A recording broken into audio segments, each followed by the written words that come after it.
Assalamualaikum warahmatullahi wabarakatuh. Waalaikumsalam warahmatullahi wabarakatuh. Alhamdulillah wa syukrulillah wa la hawla wa la quwwata illa billah. Ashhadu an la ilaha illallah wa ashhadu anna Muhammadan abduhu wa rasuluh. Allahumma salli ala nabiyyina Muhammadin wa ala alihi wa ashabihi wa man tabi'ahum bi ihsanin ila yaumil qiyamah. Alhamdulillah, pagi hari ini kita bisa dipertemukan Allah Subhanahu wa taala. Suasananya sejuk. Biasanya sebentar lagi hujan. Lagi alhamdulillah hujan. Semoga kehadiran kita di masjid ini akan mendatangkan rahmat, maghfirah, barokah dan ridho dari Allah Subhanahu wa taala. Salawat dan salam kita haturkan kepada uswatun hasanah kita Nabiullah Muhammad sallallahu alaihi wasallam, kepada para keluarga, para sahabat dan para pengikut beliau ila yaumil qiyamah. Di dalam hadis sahih yang diriwayatkan oleh Imam Muslim, di sana disebutkan qadiman Nabi sallallahu alaihi wasallam al-Madinah wa hum ya'burunan nakhla yaqulu yulaqqihunan nakhla. Rasulullah sallallahu alaihi wasallam itu datang sampai di kota Madinah, artinya setelah beliau hijrah. Itu orang-orang Madinah ya'burunan nakhla, yaitu menyerbukkan kurma. Bahasa lainnya yulaqqihunan nakhla, menyerbukkan kurma. Nah, ini harus kita pahami bahwa penduduk Makkah itu secara umum pekerjaannya adalah pedagang. Dan berdagang saat itu nggak seperti di Ngaglik sini ya, di Gentan sini. Jadi orang sana itu kalau berdagang sampai negeri Syam, jaraknya 1.500 km ya, jadi bisa 1 bulan perjalanan berangkat, pulang 1 bulan lagi.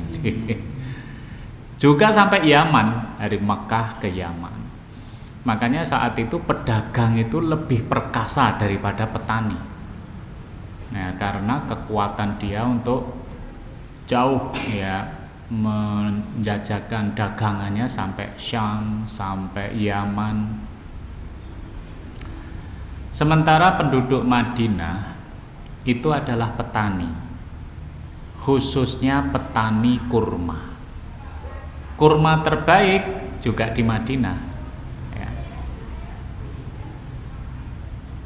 Makanya Rasulullah SAW sebagai penduduk Makkah, sebenarnya beliau nggak terlalu ngerti tentang menanam kurma. Di antara yang beliau tidak tahu adalah ya'burunan nakhla. Ternyata kurma itu ada kurma jantan, kurma betina, dan harus diserbukkan ya. Jadi nggak seperti pelem itu ya, mulak tukul dewe berbuah sendiri. Tapi kalau melinjo itu kan ada, iya Pak, melinjo jantan, melinjo betina katanya gitu. Okay. Nah, itu kurma juga gitu, ada kurma jantan, kurma betina. Dan kalau pengen buahnya baik ya penyerbukannya harus baik. Nah, ketika itu Rasulullah SAW melihat penduduk Madinah sedang menyerbukkan kurma, maka beliau bertanya, "Ma tasnaun?" Kalian sedang melakukan apa? Maka mereka menjawab, na'burunan nahl. Kami sedang atau wanasna'u. Kami sedang menyerbukkan kurma. Nah, ketika mereka menjawab kami sedang menyerbukkan kurma, Rasulullah SAW itu komentar, ya, laulam taf'alu kana khairan. Seandainya kalian gak berbuat seperti itu, kayaknya lebih baik. Ya. Nah, ini yang komentar Nabi. Maksudnya apa? Ya, mestinya kan nurut kalau dengan Nabi.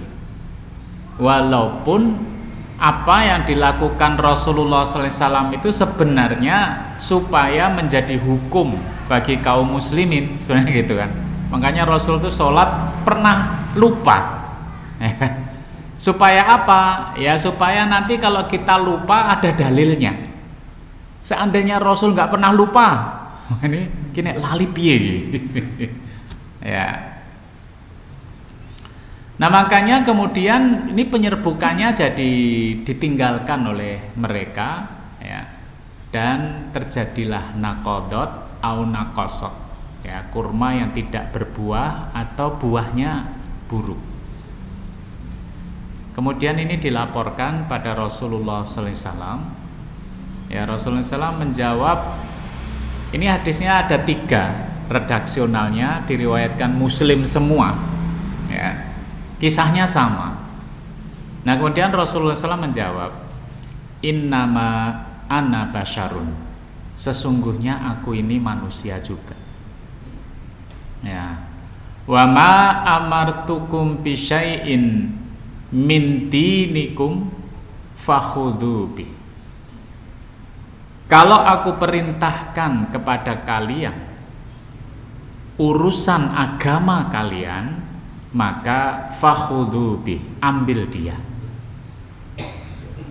Tetapi wa idza amartukum bi syai'in min ra'yi, kalau di dalam penjelasan hadis Muslim itu min ma'aisyid dunya. Kalau saya beri penjelasan pada Anda dari pikiran saya tentang urusan dunia, fa innama ana basyarun, maka sesungguhnya aku ini manusia juga. Dan beliau menyampaikan yang kita apal itu, antum a'lamu bi amri dunyakum.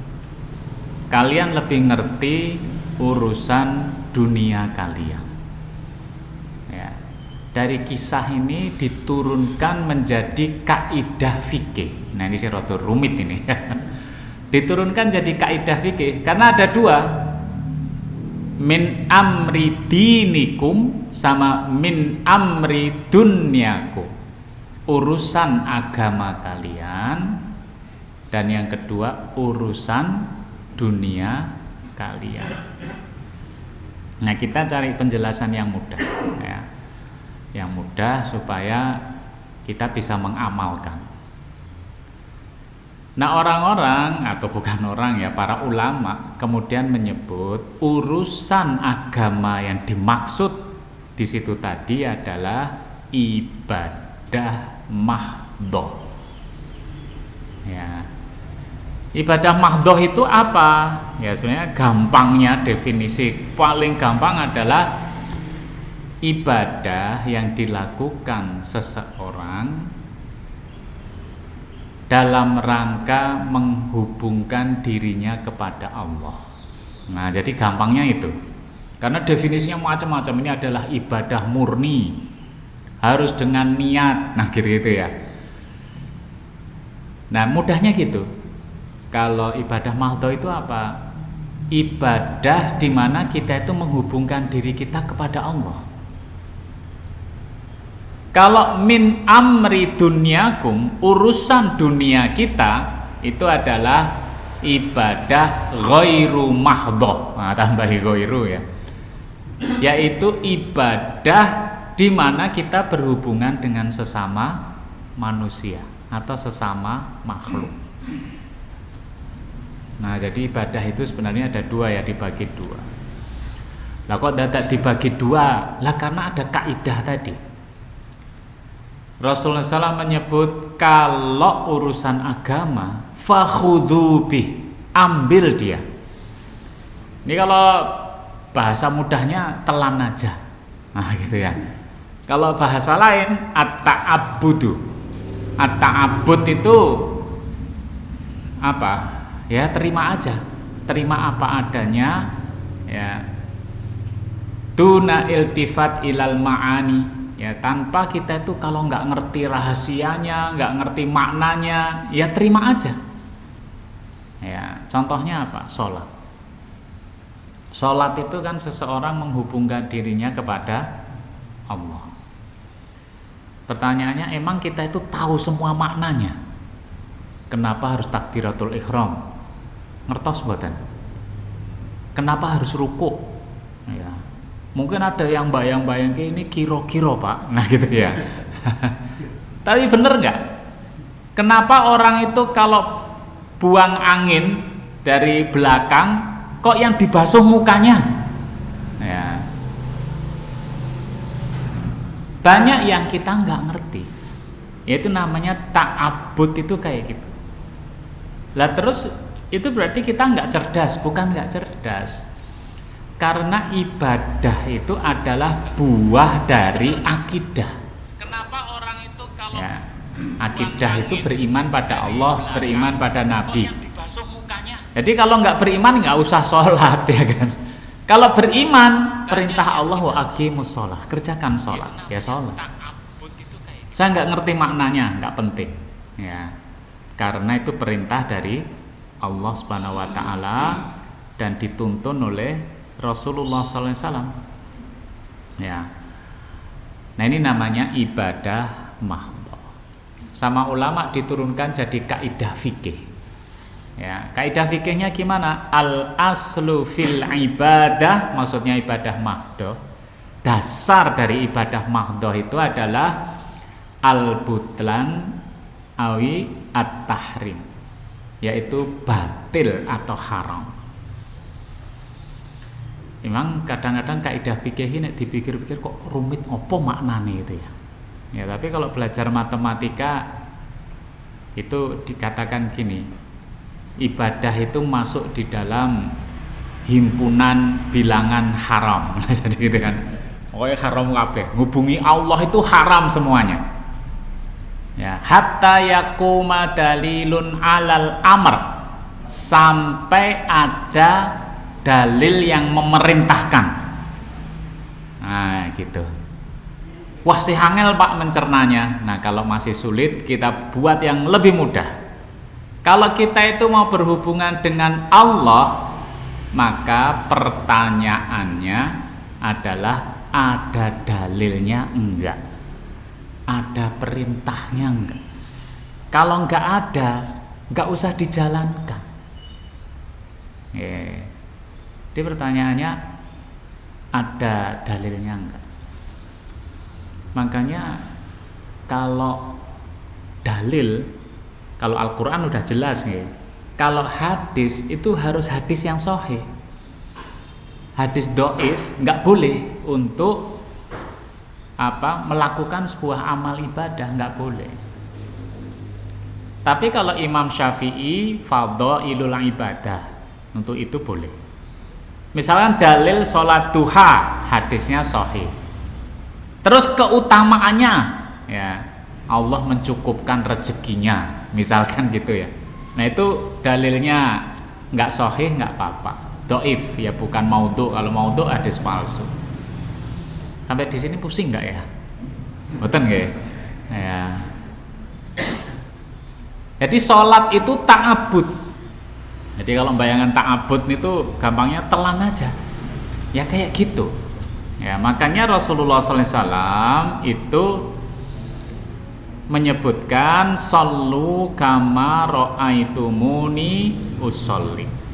Hadis diriwayatkan Imam Bukhari. Salatlah kalian seperti kalian melihat aku salat. Nah gitu. Jadi salatlah seperti kalian melihat aku salat. Kalau di Al-Quran itu nggak ada kaifiat sholat. Jadi kalau orang menolak hadis berarti rasa sholat. Karena sholat itu di Al-Quran cuman wa aqimus sholah, cuman gitu aja. Nanti kalau dilihat di kamus, sholat itu as-sholah hiya ad-du'a, sholat itu adalah doa. Jadi cukup dongo wae. Gitu kan. Jadi kaifiatnya, tata caranya ada di dalam hadis. Ya, termasuk waktu-waktunya ada di dalam hadis Nabi. Ya, tata caranya ada. Jadi tata cara sholat pun, waktunya pun di dalam hadis Nabi. Ya, dalam banyak hadis waktu sholat itu ya nggak pakai jam, karena zaman Rasulullah SAW nggak ada jam. Ya, apalagi jadwal sholat abadi, wah itu nggak ada ya. Beliau yang melihat abadinya dari perjalanan matahari dan bulan. Ya, tetapi kalau sholat lebih kepada matahari. Misalkan waktu subuh itu, kalau Rasul menyebut itu waktu berhentinya sahur. Kapan itu? Ketika terbit fajar. Ya, itu waktu subuh. Lah kalau di padang pasir itu kelihatan waktu subuh itu pasir kabeh. Nah di sana itu ada kelihatan batas antara matahari mau terbit dan malam. Nah itu sudah kelihatan. Nah itulah subuh. Anak ini ngaglik ngingeti etan ora ketok ya kan, bareng ketok mendung. Ya. Nanti kalau zuhur itu matahari tepat di atas kita, kemudian dia geser sedikit. Ya, kata Rasul gesernya seberapa? Seperti tali sandal. Ya, tali sandalnya merek opo? Ya, sana itu punya ukuran-ukuran sendiri. Ya, kalau kita ya geser dikit aja, itu waktu zuhur. Ya. Waktu asar, bayangan kita sama dengan tinggi tubuh kita. Itu lebih sedikit. Nah, gitu. Itu waktu asar. Waktu maghrib itu waktu buka, di saat di sebelah barat matahari tenggelam, muncullah warna merah. Ya. Waktu isya itu warna merahnya hilang. Nah ini sangat kelihatan kalau di Arab Saudi. Ora tahu udan, ora tahu mendung, saat itu nggak ada gedung pencakar langit. Ya. Nah tapi kemudian manusia bisa menghitung dengan panduan-panduan ini. Ya akhirnya ditetapkan jadwal sholat abadi. Itu aja ada perbedaan pendapat, ya kan? Jadwalnya pemerintah dengan Muhammadiyah itu selisih 8 menit kalau subuh.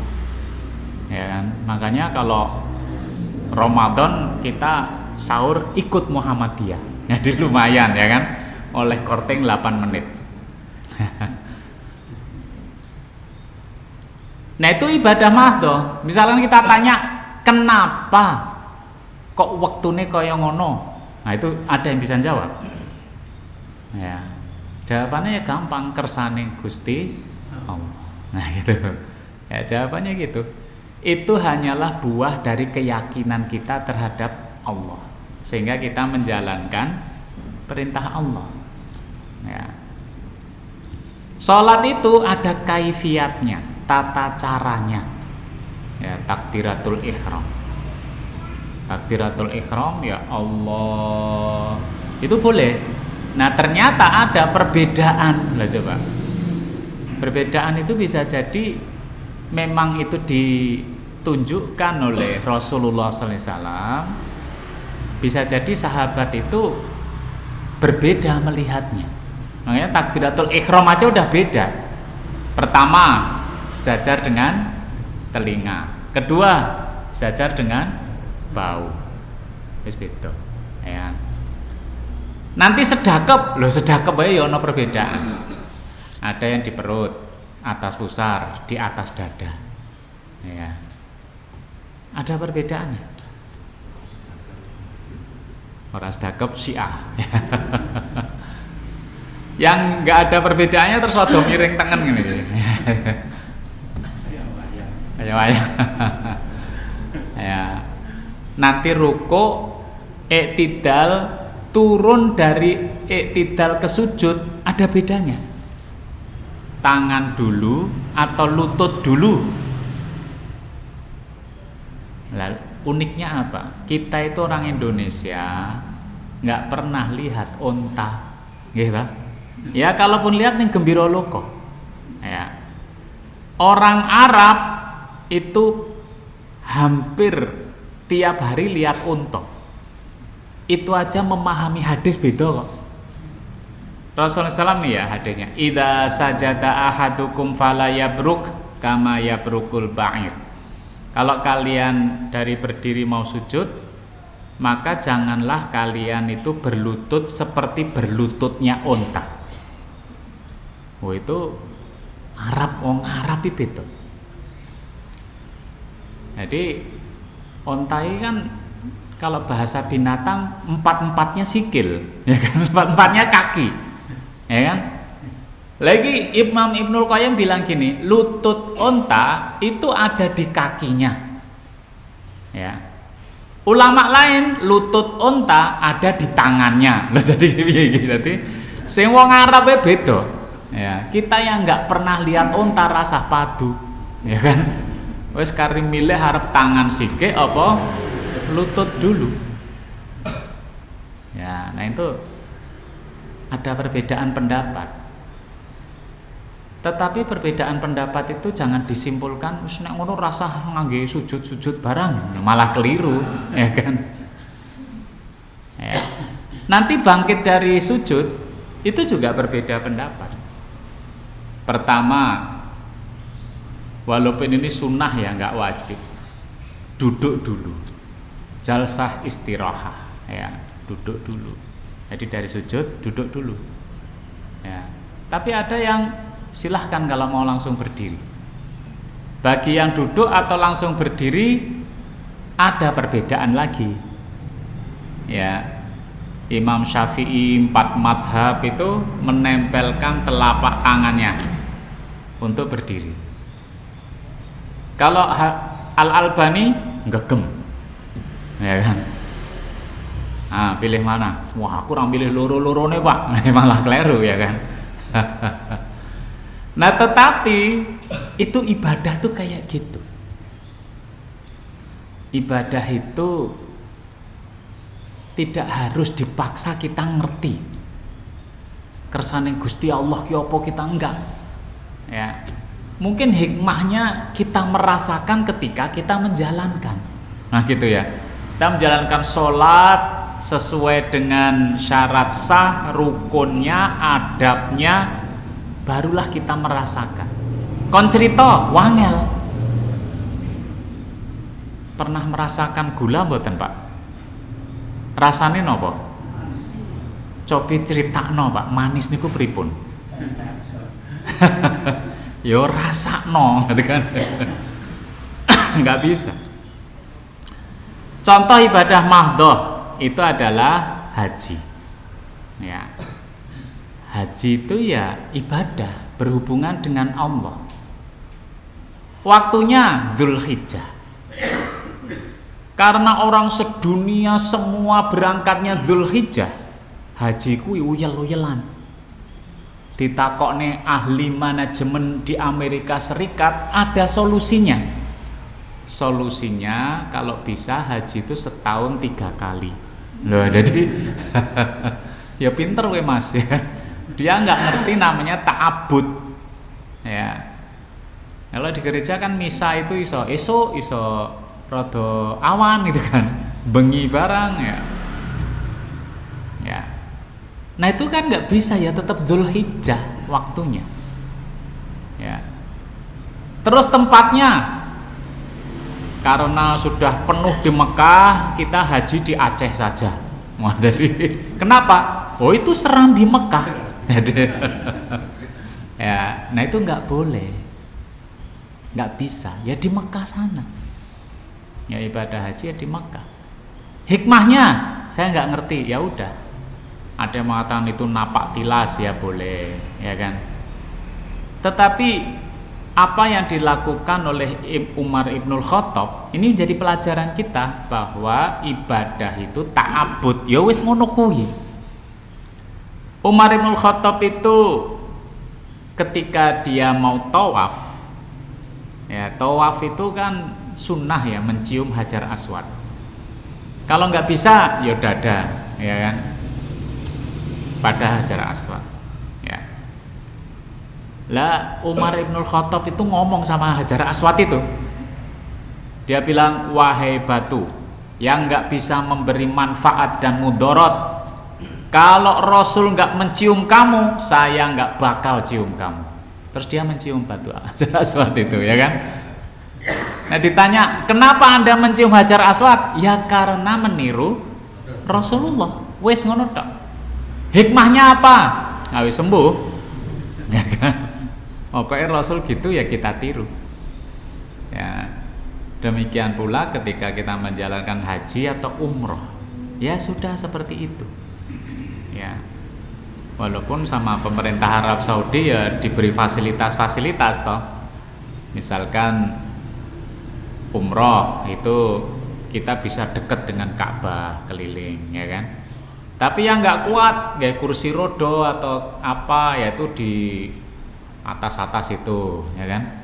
Sa'i sekarang iso diterke ngangge mobil itu, ya kan. Ya. Nek pertanyaannya sah ora yang ngono kuwi wis manut Arab wae wong tuan rumahe dhek, ya kan. Dulu Ibu Hajar itu dari sofa ke Marwah itu kan batu-batuan itu. Batu turun dulu, terus lari. Makanya ada lampu hijaunya itu. Naik lagi, turun lagi kan gitu. Lah sekarang ngelitir, wes ngelitir tingkat AC bisa, kue dora kuat, ya. Nah jadi ibadah ngoten niku, ngertos nggih. Jadi kalau mau berhubungan dengan Allah, baik yang wajib atau yang sunnah, ya segitu itu. Ora kudu maksa kita ngerti, dan tidak boleh kreatif. Tadi dalilnya sudah apa? Ta'abbud itu. Misalnya kita takbir Allahu Akbar, lah nggak muter-muter barang ki ngopo ya kan? Lah itu nggak bisa, nggak boleh. Walaupun cuman sedikit gitu nggak boleh. Cuman gini loh ya, jangan kemudian kita menuduh. Karena kalau kita kreatif dalam ibadah itu namanya bid'ah. Bid'ah itu cuman di situ aja. Tapi jangan sampai gara-gara nggak ngerti dalilnya kita menuduh bid'ah. Nah itu, misalkan membaca Al-Quran di kuburan, loh itu ada dalilnya kok. Membaca Yasin untuk orang mati, loh itu juga ada dalilnya, ya, dalilnya sahih semuanya. Ya, jadi jangan gara-gara kita tidak tahu kita menuduh bid'ah. Ya, jadi dicari dulu dalilnya. Nah dalilnya kemudian dicari ini sahih enggak. Ya, sekarang di YouTube itu ada klinik hadis. Nah itu ya lumayan itu. Ya secara objektif dia menilai hadis sahih tidak, itu yang paling utama apa? Rijalul hadisnya, periwayatnya. Ya saya lihat di situ hadis tentang panji hitam dari Khurasan. Itu hadisnya dhaif semua dan dhaifnya parah. Rata-rata perawinya orang Syiah. Ya panji hitam. Nah dados mengertos ya, kalau kita nggak ngerti hadis ya mending tanya aja ya. Mending tanya ini dasarnya apa ya. Yang penting tidak saling menuduh terlebih dahulu ya. Moga-moga bisa dibayangkan ya. Sholat wajib, sholat sunnah, puasa wajib, puasa sunnah, ibadah haji, ibadah umroh, nah itu ta'abbud ya, wis kaya ngono kuwi ya. Nek masalah hotel boleh milih ya kan.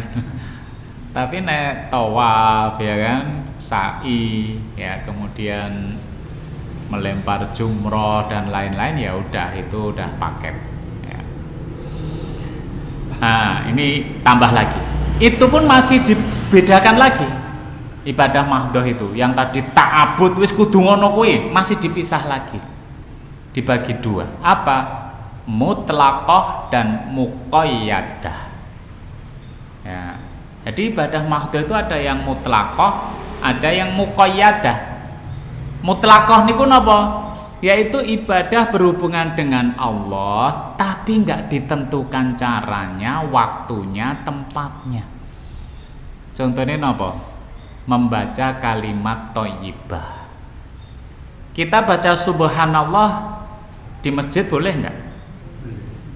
Waktu naik mobil, naik motor, ngelekar boleh. Ya. Waktu subuh, zuhur, bar subuh ya boleh. Jadi jangan kemudian nggak ada dalilnya, ya ora ono wong. Mau wiridan di mana aja boleh. Baca kalimat thayyibah boleh. Ya. Jadi jangan ini kan nggak ada dasarnya. Ya nggak ada wong itu ibadah mutlaqah. Ya termasuk zikir, tilawatul Quran. Baca Al-Fatihah setelah sholat boleh nggak? Sebelum sholat? Boleh. Ya, kenapa? Lah emang baca Al-Fatihah itu di mana aja boleh? Ya kan? Kecuali di toilet. Nah itu yang nggak boleh, ya kan? Ya. Ya kecuali ada larangannya. Kalau setelah itu ya orang yang hafiz Quran itu, Pak. Kadang-kadang mereka itu petani. Tapi mondok dari rumah menuju sawah tilawah dia. Nanti nek sawahnya rada atuh rong jus kira-kira.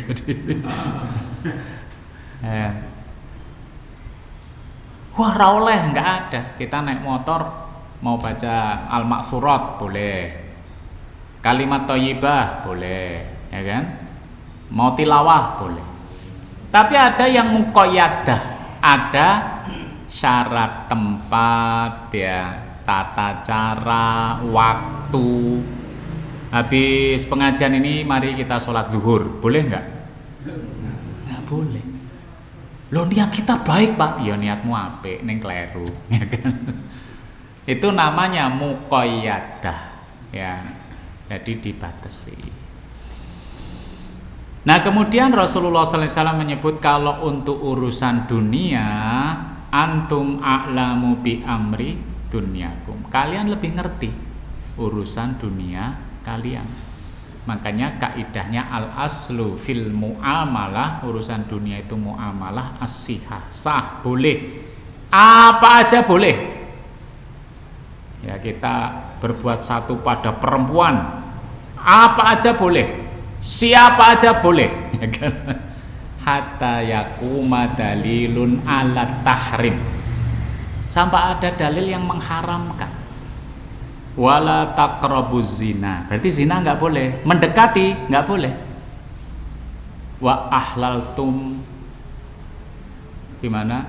Dan kemudian kalian menghalalkan furujahunna, kemaluannya, bi kalimatillah, dengan kalimat Allah, yaitu pas akad nikah.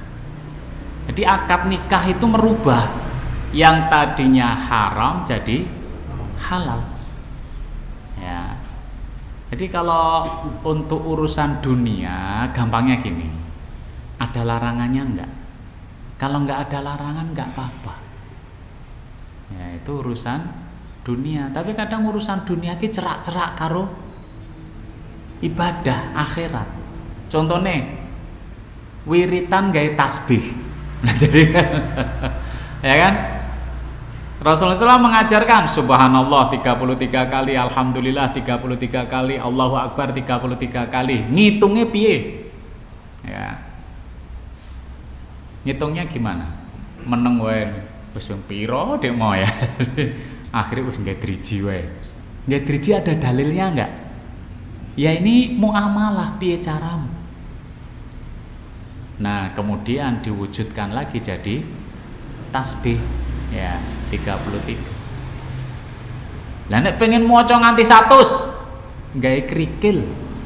Saya itu pernah diajak untuk baca kalimat thayyibah nganti jumlahnya atusan. Pakai krikil. Jadi krikilnya 10 atau lebih, nanti taruh sini, engko pindah meneh. Ya. Kopiah itu ibadah bukan? Ya, kopiah itu sebenarnya kan menghalangi rambut supaya nggak ke jidat kalau sholat. Nah, tapi akhirnya jadi tradisi. Kopiah hitam gini Indonesia, ya kan? Nek jare Mbah Maimun iki Indonesia sing rung munggah haji, kopiah hitam, ya kan?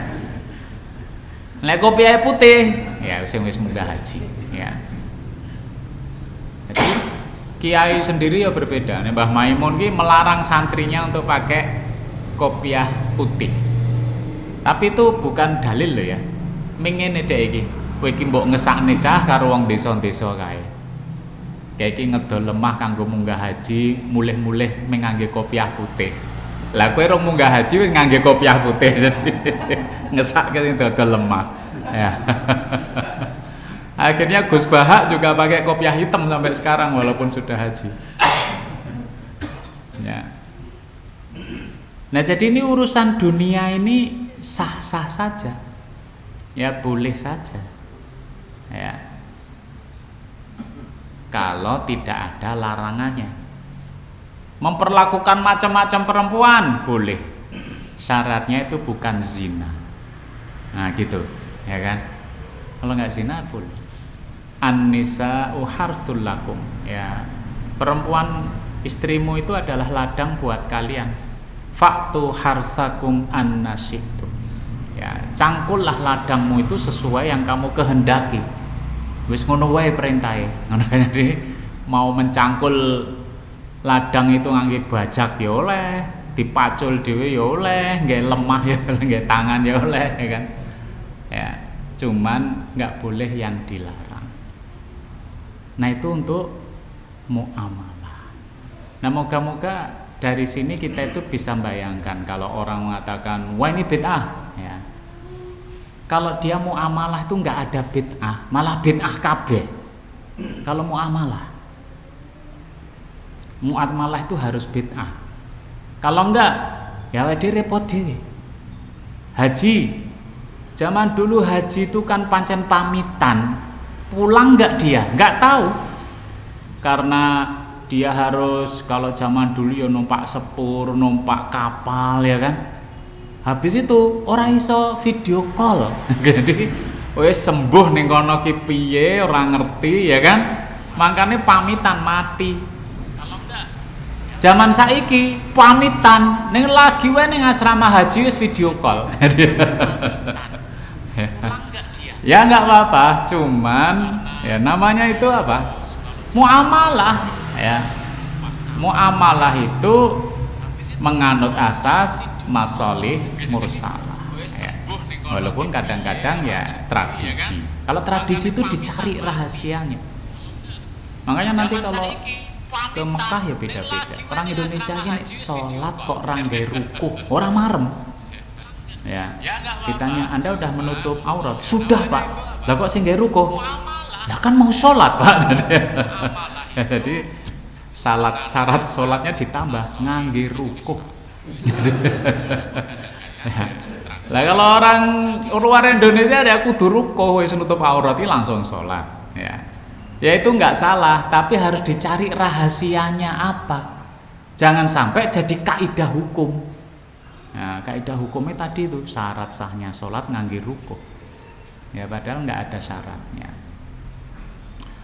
Mungkin itu yang bisa saya sampaikan tentang ibadah. Moga-moga nggak terlalu rumit ya. Saya berusaha menyederhanakan, memudahkan supaya kita tidak mudah menghakimi atau tidak cemas kalau dihakimi. Ya ini bener orang ya. Jadi tidak cemas kalau dihakimi. Saya kembalikan kepada pembawa acara. Assalamualaikum warahmatullahi wabarakatuh. Terus mungkin dari jamaah ada yang ingin ditanyakan?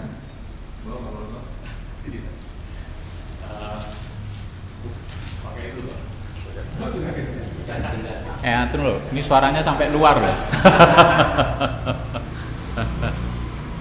Assalamualaikum warahmatullahi wabarakatuh.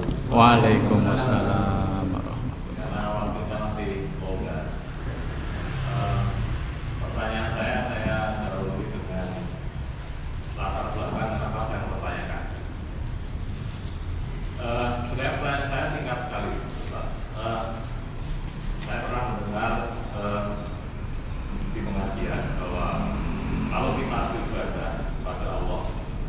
itulah dasarnya cinta. Nah, cinta itu akan membawa pada banyak manfaat. Nah, kenapa saya dalam latar belakang saya terus terang melakukan kritik keras terhadap makna cinta di Indonesia.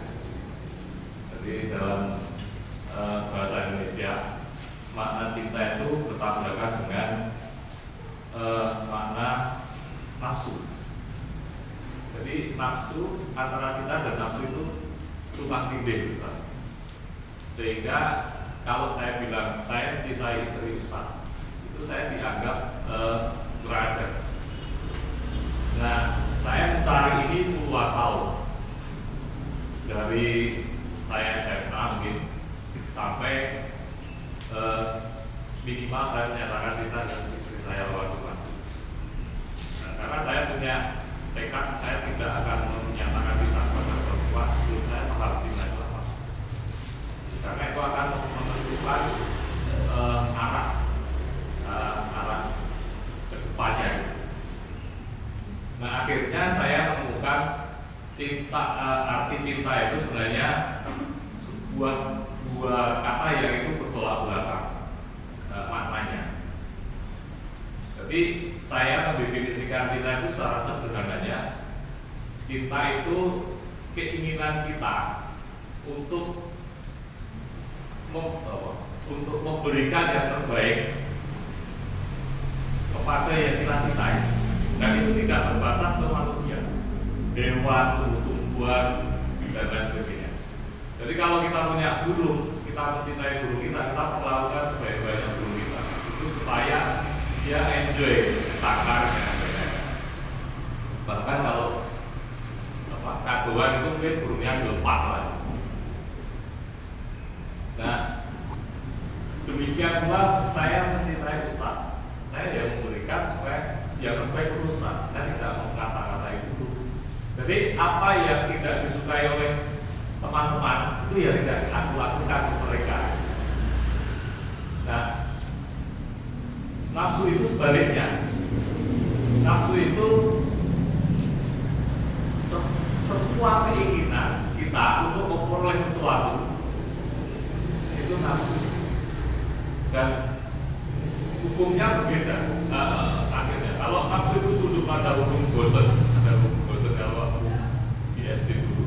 Jadi kalau terpenuhi itu sudah selesai.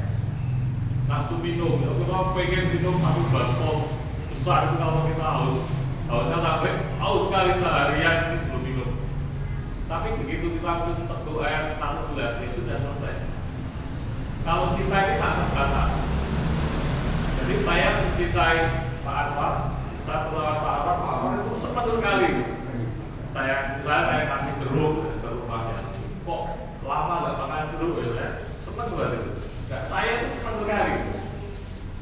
Ketika Pak Anwar menikahkan anaknya, dengan menikahkan anaknya, saya dengar itu saya itu bahagia.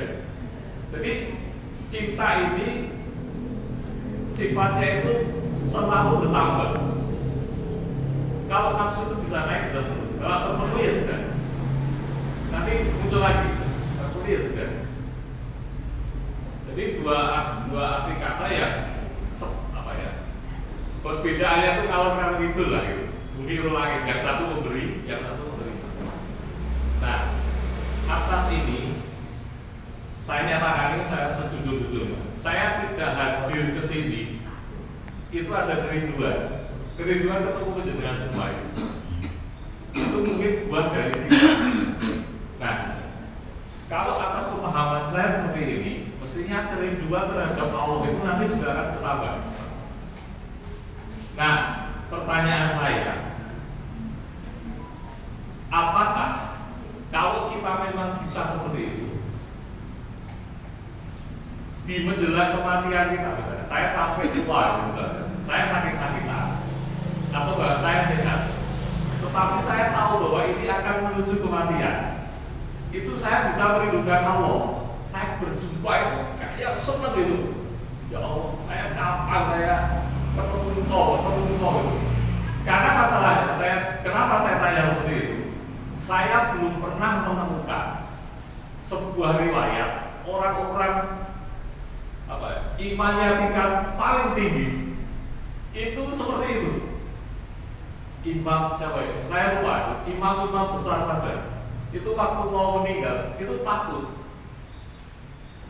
kalau ada dosa-dosa yang masih menempel, takut kalau ada riya, takut kalau ada kesirikan. Nah, itu adalah latar belakang pertanyaan itu. Apakah ada riwayat yang orang soleh lah, yang kita yakini sebagai orang soleh, itu ada kerinduan kepada Allah gitu. Tapi senang gitu, menyambut kematian itu senang. Terus terang saya pernah berpikir saya akan mati, baru itu waktunya luar biasa. Doa saya itu terakhir cuma saya, ya Allah, kalau Engkau mau memasukkan aku ke neraka, aku ikhlas. Tapi tolong akui aku itu hamba. Jadi ke nerakanya itu jangan sampai selama-lamanya lah, jangan sampai kekal. Doa saya cuma satu itu, takutnya luar biasa.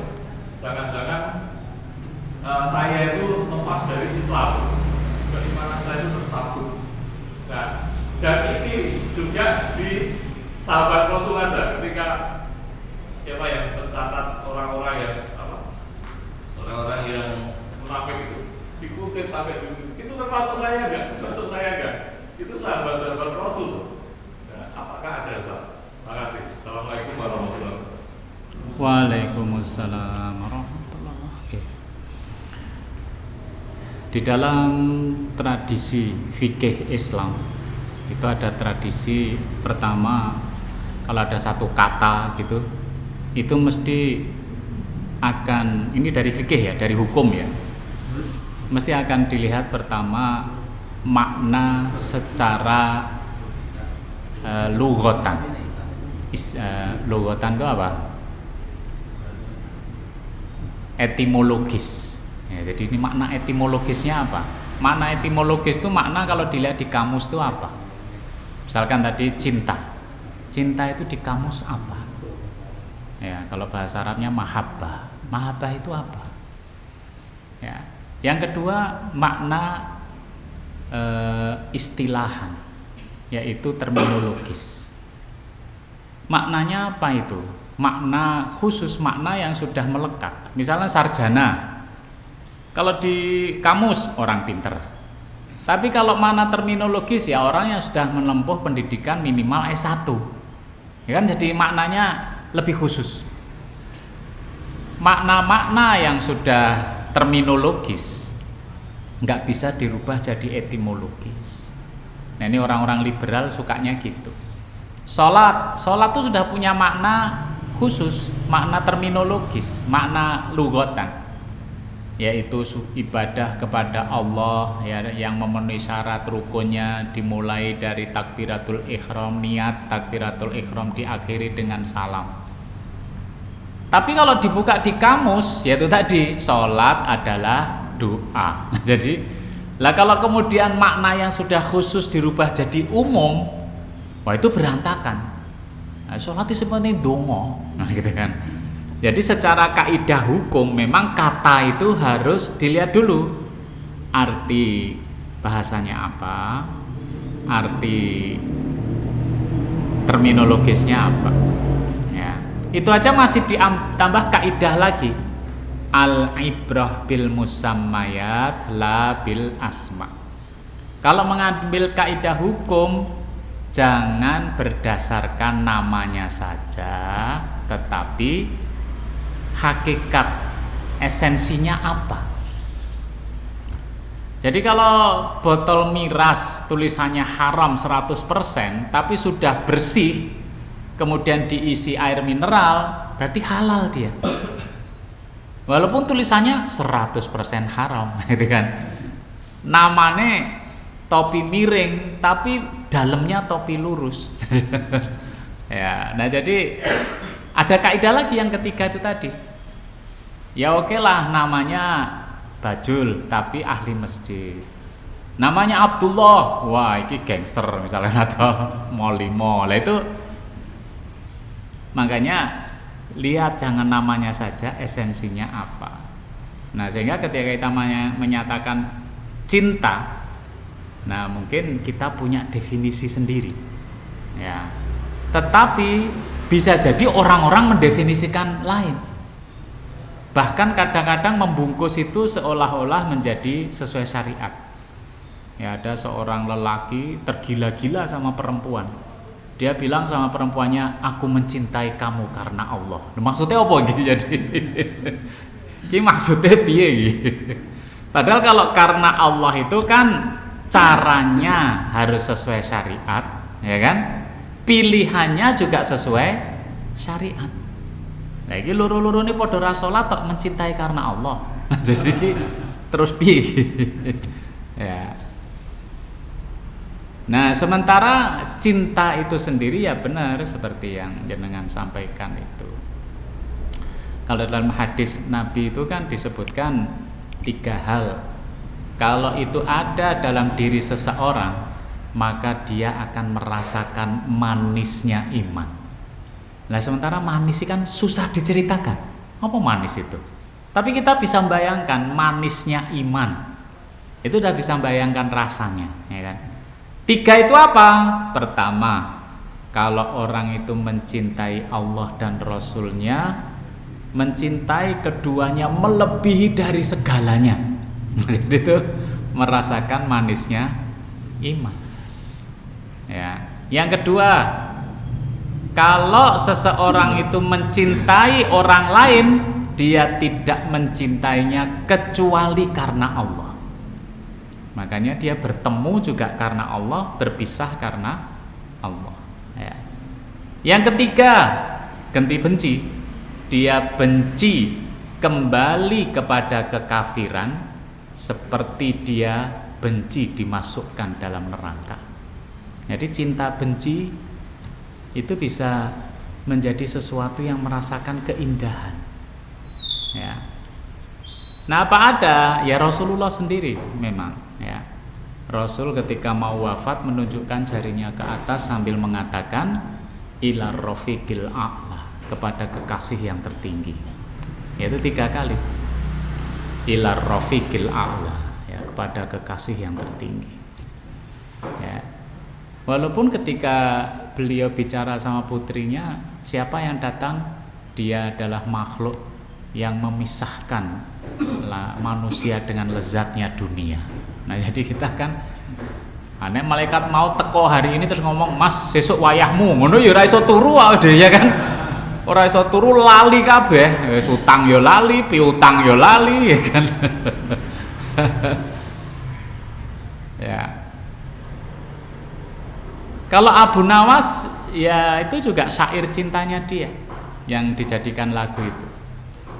Ya Allah, aku itu enggak pantas kalau masuk surgamu. Ya kan? Tapi aku nek mbok cemplung ning neraka ora kuat. Jadi kan mari angel Gusti Allah ya. Ya, saya itu ini syairnya Abu Nawas toh. Kalau kau masukkan surga kira pantas. Nek mbok cemplung ning neraka aku ora kuat. Ya. Nah, kalau Gus Bahak cerita Nabi Ibrahim tuh nggak tahu di kitab apa itu ya. Ketika malaikat maut datang pada Nabi Ibrahim mau mencabut nyawa, Nabi Ibrahim itu kan gelarnya Khalilullah, kekasih Allah. Nabi Ibrahim nanya sama malaikat, gimana bisa seorang kekasih mencabut nyawa kekasihnya? Ya, maksudnya gimana bisa Allah mencabut nyawa dia? Wong dia itu kekasihnya Allah. Ya, malaikat bingung, tanya sama Allah, gimana ini? Sampaikan pada Nabi Ibrahim, gimana bisa seorang kekasih menolak untuk ketemu kekasihnya? Jadi ini kan akhirnya ya mati wae lah. Ya, gimana bisa kekasih menolak ketemu dengan kekasihnya? Ya. Nah, memang cinta itu bisa berubah jadi nafsu. Ya, karena definisi cinta itu sendiri. Rasulullah SAW menyebut hubbuka syai'a yu'mi wa yusim. Kalau kamu itu jatuh cinta pada sesuatu, bisa membuat kamu buta dan tuli. Orang kalau jatuh cinta sama Allah ya buta dan tuli. Walaupun sampai mati toh, tak lakoni, kan gitu gampangannya. Ya. Saya membela Rasulullah nek kon mati tak lakon. Itu di Pakistan kan gitu. Ada orang mencela Nabi dibawa ke pengadilan, lah kok hakimnya belani dhek, malah hakimnya ngelokke Rasulullah. Ada tentara jaga di situ, Pak. Di bedilnya itu ada 40 peluru dihabiskan untuk nembak hakimnya itu. Akhirnya dia dihukum mati. Ketika dia dihukum mati, dia nggak menyesal.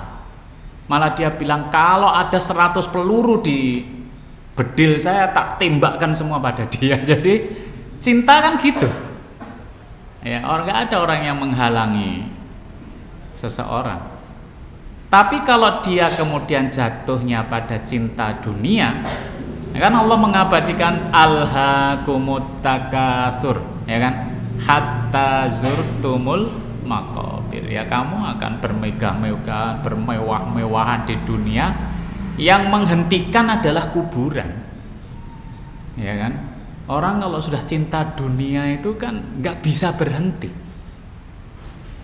Jadi nafsu itu sebenarnya seperti air garam. Semakin diminum, semakin haus. Orang barat punya banyak teori, tapi teorinya nafsu. Misalkan aurat itu nggak usah ditutup supaya nggak penasaran. Emang seperti itu. Ternyata ketika dilakukan terjadilah deviasi, penyimpangan seksual. Ya kan? Justru ketika ditutup itu malah terjaga. Dia nggak ngerti teorinya, teori dari langit gitu. Dia bikin teori sendiri, akhirnya kan di Thailand itu ada 18 gender, Pak. Lanang wedok wis sing normal. Lanang seneng karo lanang, wedok seneng karo wedok. Lanang dadi wedok tapi seneng karo lanang. Wedok dadi lanang seneng karo wedok. Wih lagi pitu itu. Di barat terus bingung. Toilet itu sudah nggak ada lagi toilet laki-laki perempuan. All gender. Sing bingung orang tua nyekolahkan anaknya kalau sekolahannya aliran LGBT. Terutama anak perempuan. Misalnya saya laki-laki masuk toilet perempuan, "Wih, nggak boleh." Loh, aku ki apa? Genderku lanang ning seneng karo wong lanang kok. Jadi ning kene iki aku ora ono perasaan apa-apa ya, sing ngapusi ya iso. Ya. Nah, jadi cinta memang seperti itu, ya. Jadi jangan dikira cinta itu biasa-biasa aja, enggak. Ya, dia menjadi energi yang luar biasa. Loh, ibu itu kalau sudah cinta sama anaknya, seharusnya dia takut pada sesuatu, enggak takut kok dia. Kakak saya kan takut sama kucing. Lah anak iki dianu kucing, maju dia. Belani anaknya. Lupa kalau dia takut sama kucing. Ya. Nah, itu energi cinta. Makanya energi cinta itu sebenarnya di tengah-tengah. Dia bisa bikin orang tuh buta dan tuli. Tapi ketika dia diarahkan kepada iman, dia menjadi manisnya iman. Kalau diarahkan pada nafsu, yaitu tadi, ya berfoya-foya sampai akhirnya mati. Nah, mekaten, jadi ada cerita-cerita tapi saya nggak hafal. Ya, misalkan ada seorang ulama besar itu dia mau mati, keluarganya nangis. Ditanya, ngapain kamu nangis? Ya, kamu mau ninggalkan kita. Loh, aku ki lagi seneng arep ketemu karo Gusti Allah malah kowe nangis. Jadi ada kisah-kisah itu ada. Tapi kisah-kisah yang takut juga ada karena masing-masing orang nggak sama. Nabi Isa itu berdakwah kepada orang-orang yang angel-angel ngono iki. Ya. Nabi Yahya kan sepupunya. Dakwah kepada orang yang gampang-gampang. Dakwahnya ya sing seneng-seneng wae. Jadi ya. Nah, ini dua nabi aja beda. Nanti sahabat juga beda. Ketika orang mencium Hajar Aswad, uyel-uyelan, senggol-senggolan sampai ada yang berdarah, itu Ibnu Mas'ud sama Abdullah bin Umar beda. Ya, kata Ibnu Mas'ud, la dororo wa la diroro. Ya, nggak boleh saling menyakiti. Ya, silahkan antri gitu mungkin ya. Tapi Abdullah bin Umar, lo itu tempat yang apa? Tempat hati manusia ada di situ. Jadi kalau meraihnya dengan gontok-gontokan nggak apa-apa. Nah itu sahabat itu sudah beda ya. Nah gitu ya. Jadi kisah-kisah ulama yang takut ya ada, yang dia rindu itu juga ada ya. Asal tidak keliru aja. Ada kisah-kisah orang yang tersesat menganggap dirinya Tuhan. Nah itu yang tersesat. Makasih Pak. Nggih.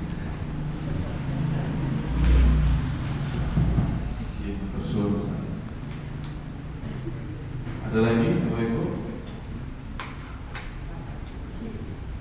Sudah waktu 7 menit. Nggak ada ya? Kalau kisahnya yang viral kemarin meninggal pimpinannya Hamas itu ya Sinwar, ya, puisinya yang viral tersebar di mana-mana, itu juga menandakan betapa menunjukkan keyakinan dia terhadap kebenaran jihad Islam. Terus kemudian situ juga tercermin kerinduannya pada kematian, kerinduannya pada Allah SWT, kerinduannya pada surga, surga Allah SWT. Dibuat oleh Yahya Sinwar. Tapi dari puisinya itu tercermin bahwa dia sangat rindu dengan bertemu dengan Allah.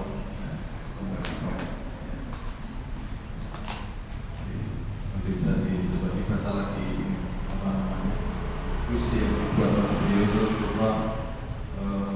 sangat inspiratif dan kapan mereka atau beliau rindu sekali dengan Allah SWT dan surganya Allah.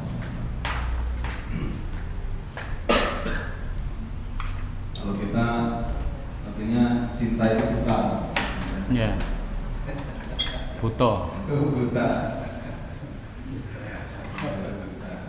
Ini Ustaz Tarwata itu banyak.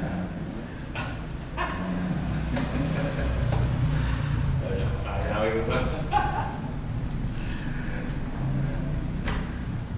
Tentang apa-apa itu narasinya banyak. Ya. Memang yang kaya itu bahasa Jawa. Bahasa Indonesia ya lumayan, ada kasih, ada sayang, ada cinta ya. Kalau bahasa Arab bahasa Inggris itu love semua. Dia mau sama kekasihnya ya love, mau nafsu ya love, karo ibune ya love. definisinya Pak. Ya, definisinya.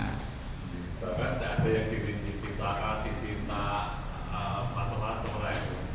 Erotis, cinta apa itu. Ya, yang kuliah itu ada rasanya materinya. Oh iya Bu.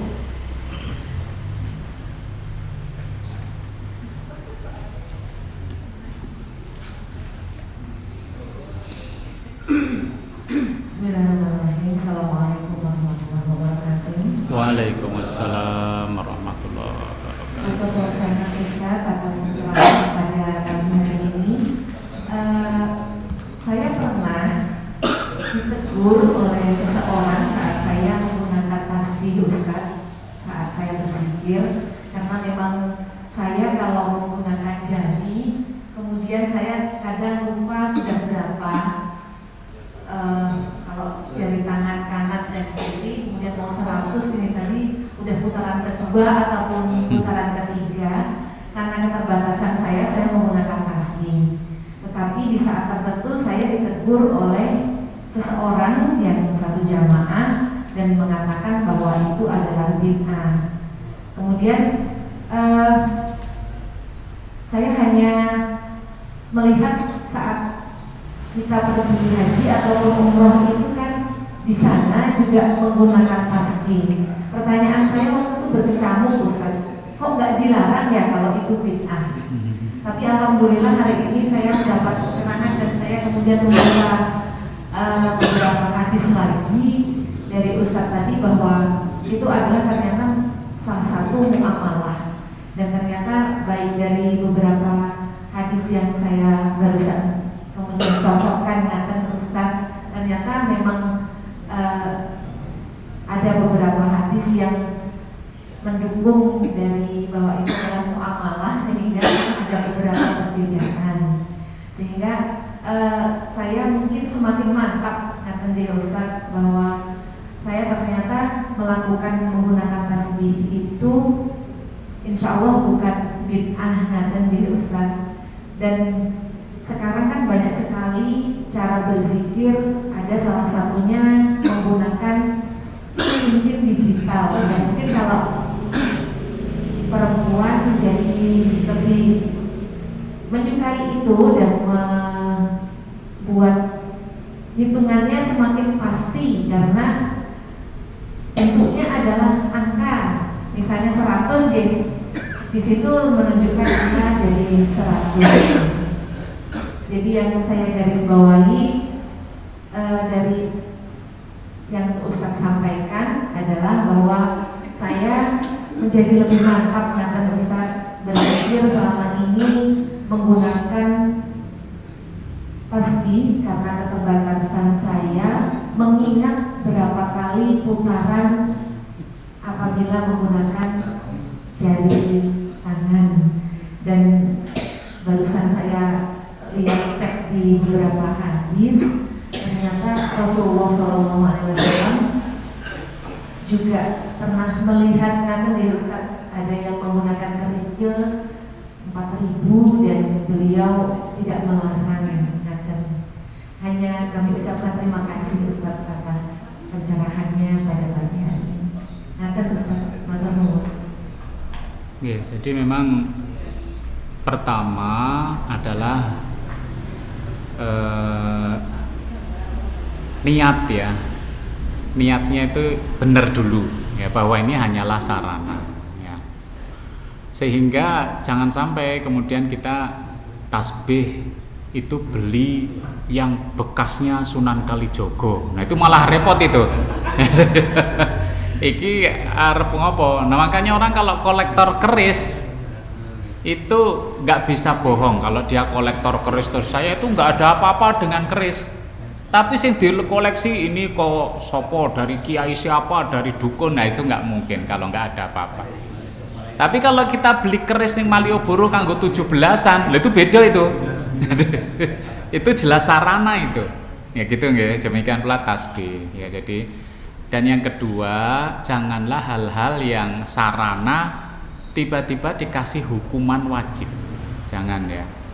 Misalkan wajib kudu kopiahan, nek ra rasah, padahal nggak ada syaratnya. Wajib rukuh, nah kayak gitu tuh kadang-kadang muncul. Lho nek wiritan kudu tasbih, ya. Nek iso tukune ning toko kono, lho jadi bakul toko, bakul tasbih namanya. Nah jadi itu yang harus dijaga, ya. Tasbih ya sarana aja. Ya sarana kita untuk, apalagi sekarang sarana dijual di Arab itu saya dioleh-oleh juga. Kalau ngitung subhanallah subhanallah yang agak klik klik klik klik, loh wis kliwatan leh balik ke piye iki. Ra ono mundure ra ono ya. Deposit untuk besok pagi. Oh iya, itu untuk tambahan besok pagi. Nah, namanya sarana itu gitu-gitu. Sarana itu boleh ada, boleh tidak boleh diyakini sebagai sesuatu yang mendatangkan manfaat mudorot bagi kehidupan kita. Ya, jadi ya, alhamdulillah kalau sudah bisa bayangkan ini hanyalah sarana saja.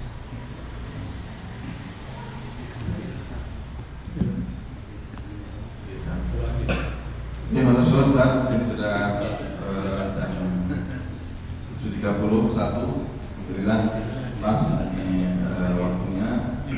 Saudara kita habis dengan Pak Lurah nih Bapak.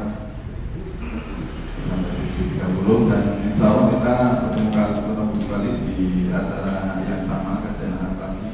Ada jamaah baru Pak Rahmat dan Ibu yang barusan tanya ini dari Pak Rahmat dan Bu Rahmat namanya.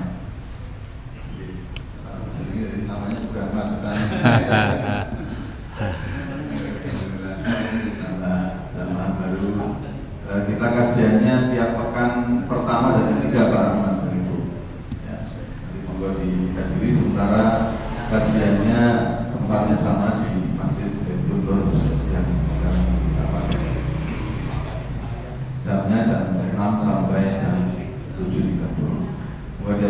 lain, ya, semua jamaah kita ajak, kita ramaikan kajian kita di Ahad pertama dan ketiga ini. Kita membawa inspirasi dan malah kehidupan bagi kita semua. Mari kita akhiri dengan hamdalah dan doa kafaratul majelis. Alhamdulillahirabbil alamin. Asyhadu an la ilaha illa anta astaghfiruka wa atubu ilaik. Wassalamualaikum warahmatullahi wabarakatuh. Waalaikumsalam. Para materi pas datang, saya kira Pak Harga. Oke, itu Pak Harga, Pak Harga datang.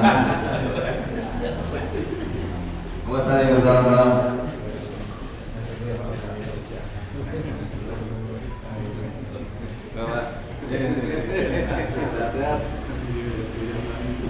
Siap.